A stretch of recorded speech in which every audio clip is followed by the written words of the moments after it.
Alrighty, Jose Rodriguez back again.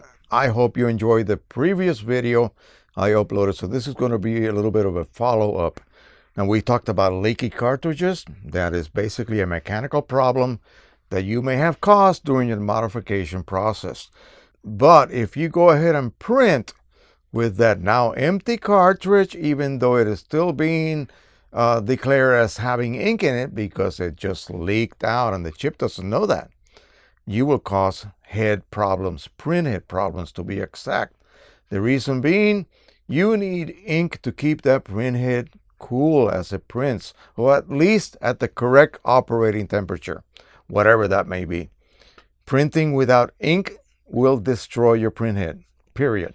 So, however, there are other possibilities that could cause print head damage. And how do you diagnose this? Well, most people will just begin to complain that their prints have banding. The color all of a sudden just went haywire when it was okay the day before. Now it's printing odd. Why didn't you run a nozzle check? That's the first thing you should do before you print anything, okay? Anything important, that is. Also, remember that Canon printers will run a cleaning cycle prior to printing if you have exceeded more than 60 hours. So, this person suffered from a much worse fate as far as his print head goes. It's really bad. He ran a nozzle check only after the fact. Okay, only after the fact. So, here's what it looks like. Notice all of the banding that is missing. These are huge portions of that whole set of, for instance, photo cyan nozzles. Missing all the way across. But notice something. There's a pattern here. The missing areas pretty much on the same spot every single time. That rings a bell in my head. Okay. Over here, the same thing. And look what's happening here. See, this is blank. We got magenta replacing that blank area. You're supposed to be printing with light gray, Pro 100. Okay. And this one is just going all haywire. When you see large bands missing, or more traditionally, the band will print, but the upper portion, 50% to be exact, will print a specific density, and then the lower 50%, or vice versa. It really doesn't matter. It's one or the other.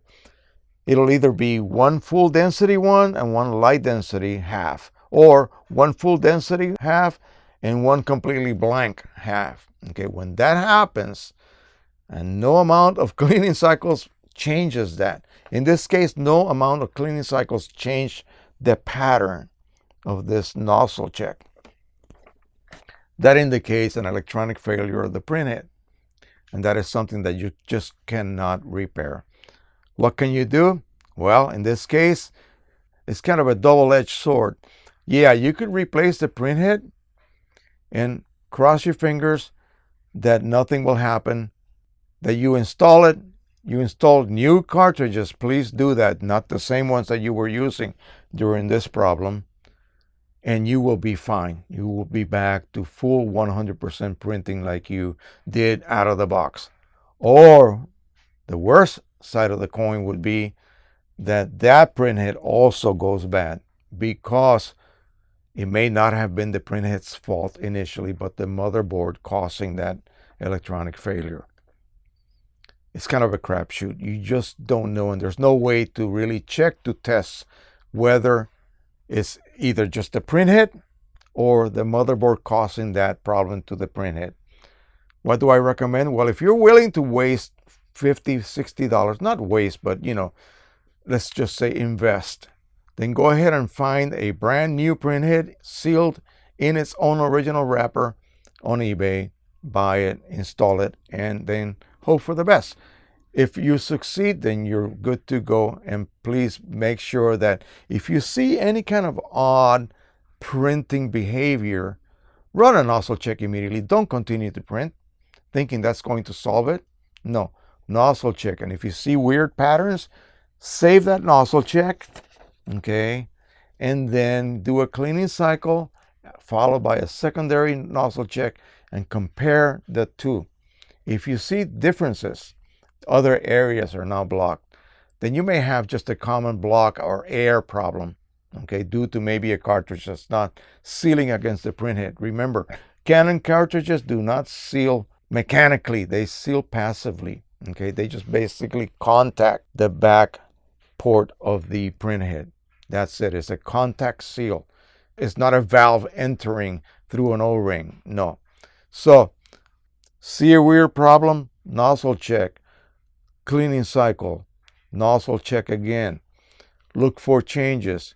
If you don't see any changes whatsoever, if it's identical, run another cleaning cycle, followed by yet another nozzle check, and pray. If you see a change, that's good. If you do not see a change, that's bad. That just means that it's something pretty much permanent on the printhead. And the only thing you can do is replace it or buy a new Pro 100. If you can get a good rebate for it, you'll be ahead of the game. And then you can maybe, I would say, save the body, but then again, you don't know if it was the so-called motherboard causing that problem, so that body may have to be disposed of. Anyway, that is the raw truth about printing and then deciding to go the refilling route. And this is coming from a refiller guy, okay? So I know what the pitfalls are. I know what the dangers are. I know what the choices you have to kind of accept, the chances you have to take. And you're always printing with your fingers crossed that nothing like this happens. A gentleman told me, you know what, after reading all of this, after watching all of this, I think I will stick with OEM. And I thought, yeah, that makes sense in a way. You will never have any problems at all, okay? But when you choose to go that route, just make sure you do your research. Just make sure that you know all your options before you make that decision to save a ton of money by refilling, okay? You're going to give up something. It's not a free ride. Thank you so much. Don't forget to subscribe, share, and like. This wasn't very long. I hope I got the point across. Be very well aware of what can happen when you start to refill. It's not that the inks are going to cause problems with the printhead. The inks nowadays are very good. It's just the process that you need to go through. It can cause problems. You want a printer from Canon that refills like a champ without any kind of modification? Look into the Pro 10. Okay? Look into the Pro 10. All right. Thank you so much. Happy printing, everybody, even after this. Yes. Bye-bye.